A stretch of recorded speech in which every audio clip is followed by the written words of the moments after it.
Como nós sabemos, na aula passada nós tratamos da introdução da eletrostática, né? Nós revisamos o conteúdo que já tinha sido visto nas aulas presenciais, e uma das coisas que foi visto na parte de introdução são os princípios da eletrostática. E um deles é o princípio da ação da atração e da repulsão. Ou seja, nós vimos que dois corpos, quando carregados eletricamente, eles interagem entre si. Fisicamente falando, interagir nada mais é do que aplicar uma força. Essa força pode ser de repulsão, pode ser de atração, a depender das cargas que esses corpos adquiriram. Toda vida que dois corpos adquirem cargas de mesmo sinal, a interação que ocorre entre eles, a força que surge entre eles é de repulsão. Toda vida que dois corpos adquirem cargas de sinais contrários, a interação que surge entre eles, a força aplicada um no outro é de atração. O que nós vamos começar a aprender hoje é justamente o que é essa interação, como essa interação ocorre e quanto ela vale dependendo de alguns fatores, ok? Se você não for estudar pelo nosso livro didático, se você for estudar por outros livros que você encontra por aí, pode ser que você não encontre esses dois assuntos no mesmo capítulo. Força elétrica, em alguns livros, é estudado dentro do conteúdo de introdução à eletrostática. Então, cuidado. Procure estudar força e campo, seja em capítulos separados ou no mesmo capítulo. O assunto que nós vamos tratar agora é força elétrica e campo elétrico, tá bom? Vamos lá, então, começar a falar a respeito da força elétrica. Como eu já disse, nós já vimos no capítulo passado que dois corpos, quando carregados, eles interagem entre si, interação essa que nós chamamos de força elétrica. Quando dois corpos estão carregados com cargas de mesmo sinal, essa interação ocorre de forma repulsiva, então vai surgir nesses corpos o que eu vou representar como força elétrica de repulsão. Ou seja, essa força ela vai agir de forma que esses corpos tendem a se afastar. Então, tanto vai ter uma força elétrica na carguinha da esquerda, empurrando ela para a esquerda, como vai surgir uma força elétrica na carguinha da direita, empurrando ela para a direita, tá? Na linha de baixo, nós temos outro par de cargas também carregadas com cargas de mesmo sinal. Agora, negativo e negativo, mas são cargas de mesmo sinal. Então, também, elas vão interagir entre si, também vai surgir uma força entre elas, e essa força também é uma força de repulsão. Veja que eu estou utilizando para representar a força elétrica um elemento matemático muito conhecido e muito utilizado na física. Esse elemento matemático é chamado de vetor. Pessoal, a força elétrica, assim como toda e qualquer outra força, peso, normal, tração, força elástica, atrito e outras forças que vocês já estudaram e ainda vão estudar pela frente, essas forças são grandezas vetoriais. E por isso, para serem representadas, precisam de um vetor. O que é que eu quero dizer com isso? Que vai ser muito importante, principalmente neste capítulo, que você tenha o conhecimento de vetores. Se você tem alguma dificuldade, se você não compreende vetores, se você não lembra de vetores porque viu isso lá no primeiro ano, eu recomendo que vocês dêem uma revisada. Existem duas formas para você revisar. Você pode revisar lendo, procurando materiais que tenham esse capítulo de vetores para você dar uma estudada, e a outra forma é assistindo videoaulas na internet. Então você pode revisar das duas formas, tá? O motivo é esse. Nós vamos precisar trabalhar com vetores a partir de agora. Então preciso que vocês revisem isso para isso não ser um problema nas nossas aulas desse capítulo, ok? Então, a força elétrica que surge nos corpos. Ah, e detalhe, não precisa estudar tudo de vetor, tá? Se você acha que está corrido, não tem tempo para estudar toda a parte vetorial, eu recomendo que vocês foquem em pelo menos dois assuntos de vetores, que são a soma de vetores e a decomposição de vetores. Esses dois assuntos são indispensáveis, tá bom? Então vamos lá. Retomando aqui, nós já sabemos que dois corpos com cargas de mesmo sinal sofrem uma repulsão, e essa repulsão vai ser representada por meio de uma força elétrica, mostrando que esses corpos vão se empurrar, vão tender a se afastar, tá certo? Na última linha, nós temos dois corpos carregados com cargas de sinais contrários, aí a interação já é do tipo de atração, Portanto, um corpo vai aplicar no outro uma força do tipo atrativa. Então, o vetor que vai representar essa força elétrica já tem a característica de apontar para o centro, apontar para dentro da região onde se encontram esses dois corpos, tá? Então, é assim que nós vamos representar as forças elétricas, tanto na interação de repulsão, como na interação de atração. Aonde é que entra a lei de Coulomb? Nós já começamos a tratar dela. Veja que o comportamento, a representação da força elétrica devido à interação de dois corpos carregados já é parte da lei de Coulomb. Mas muito da lei de Coulomb também é calcular o valor dessa força elétrica. E aí onde é que entra o estudo de Coulomb, que foi o cientista que estudou tudo isso, que percebeu a interação, que mediu a interação entre os corpos e por meio dos seus estudos ele ganhou notoriedade e foi homenageado utilizando seu nome na lei que rege a interação entre corpos carregados, por isso ela é chamada de lei de Coulomb, tá? Ele percebeu que essa força depende basicamente de dois fatores.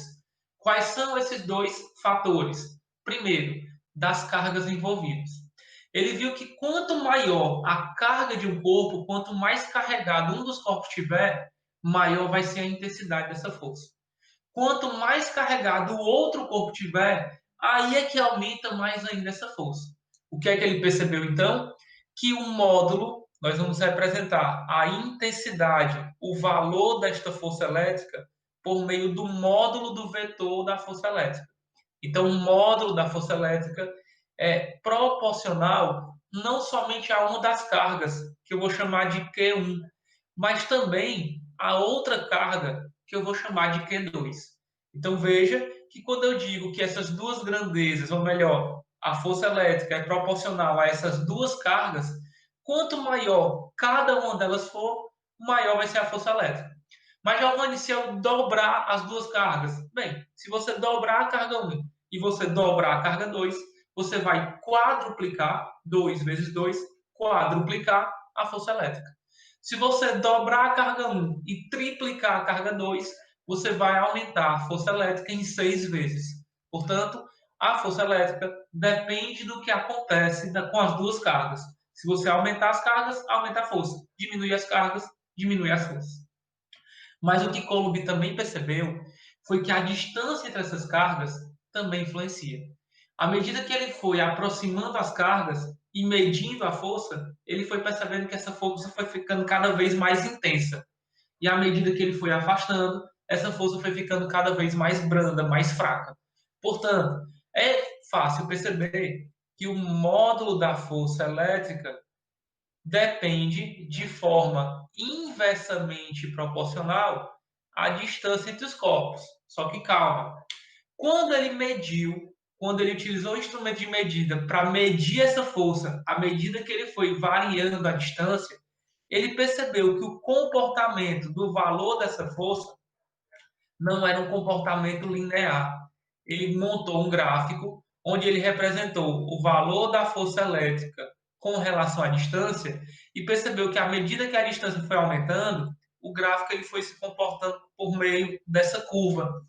E esta curva é representada matematicamente não por uma relação linear entre a força e a distância, mas por uma relação exponencial. Ou seja, ele percebeu que o módulo da força elétrica é inversamente proporcional ao quadrado da distância.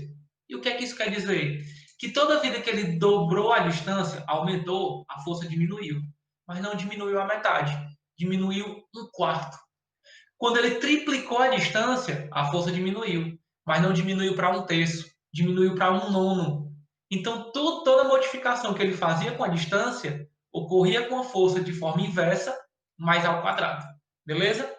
Aí, para que a gente possa juntar essas duas relações, para que a gente possa agregar essas duas proporções em uma só, nós vamos perceber, então, que o módulo da força elétrica, na realidade, ele é proporcional ao produto entre as cargas e inversamente proporcional à distância ao quadrado. E aí, na matemática, nós temos um método que nos permite transformar toda proporção em uma igualdade, só que para isso eu preciso agregar a esta relação uma constante de proporcionalidade. Para que serve essa constante? Ela simplesmente vai me dizer quantas vezes dessa relação eu tenho a força elétrica. Exemplo, se a força elétrica é o dobro dessa relação, se a força elétrica é o triplo dessa relação, se a força elétrica é 5 vezes essa relação, é metade dessa relação. Então eu preciso dessa constante. E aí, agregando a esta relação essa constante, nós vamos ter na lei de Coulomb que o módulo da força elétrica vai ser definida, vai ser calculada pela tal constante de proporcionalidade multiplicado pelas duas cargas envolvidas dividido pela distância ao quadrado. Mas tem um detalhe, pessoal. Qual é o detalhe? Que essa constante de proporcionalidade, para a matemática, ela simplesmente mostra essa relação. Mas para a física, ela tem que ter um significado. Lembre-se que a física estuda a natureza. Então, todas essas letrinhas aqui significam algo na natureza. E qual é o significado desse K? Vamos lá falar um pouco a respeito dele. Primeiro, que esse K nós denominamos de constante eletrostática. Constante eletrostática. O que é que essa constante representa? Ela representa um meio onde as duas cargas estão imersas. Veja que um meio que as circundam, um meio que a rodeiam, não é que esse K varie, mas esse K ele depende do meio onde as cargas estão. Então, por exemplo, se as cargas estão no vácuo, eu tenho um valor de K. Se as cargas estão dentro d'água, eu tenho outro valor de K.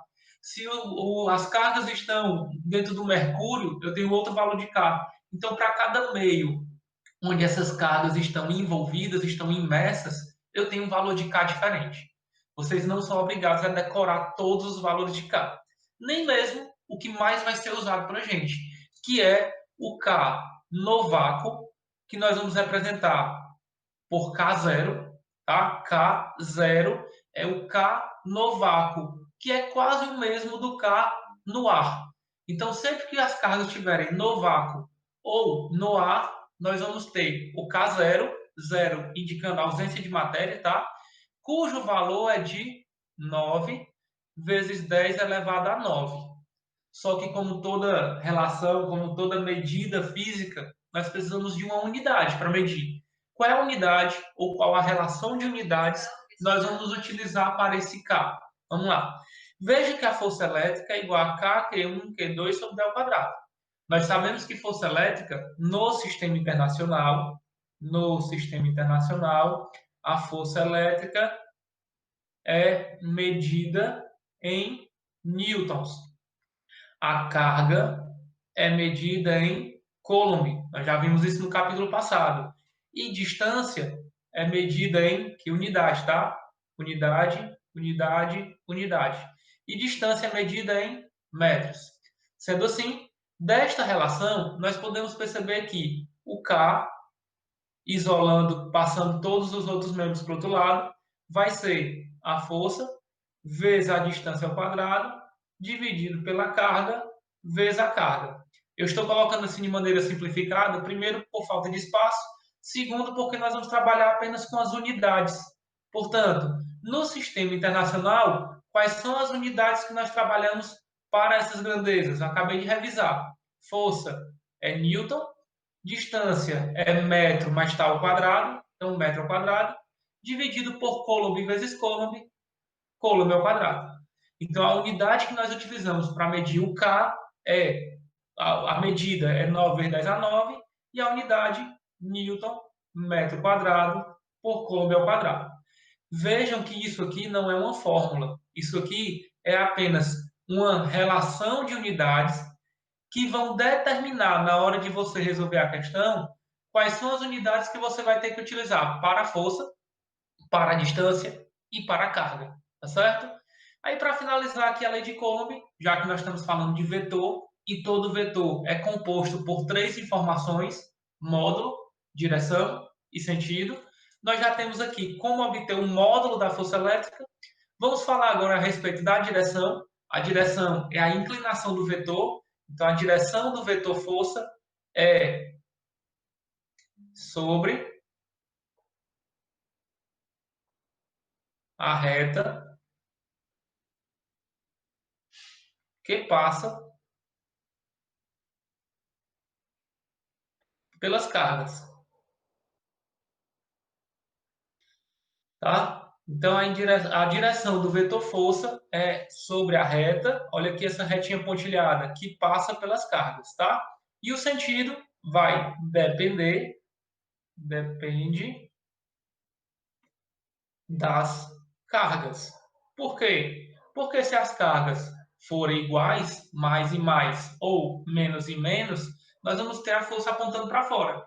Se as cargas forem contrárias, mais e menos, ou menos e mais, a força é para dentro, tá bom? Então tá aqui a descrição da lei de Coulomb para vocês, tá? Com isso a gente finaliza tudo que vocês precisam saber a respeito de força elétrica, ok?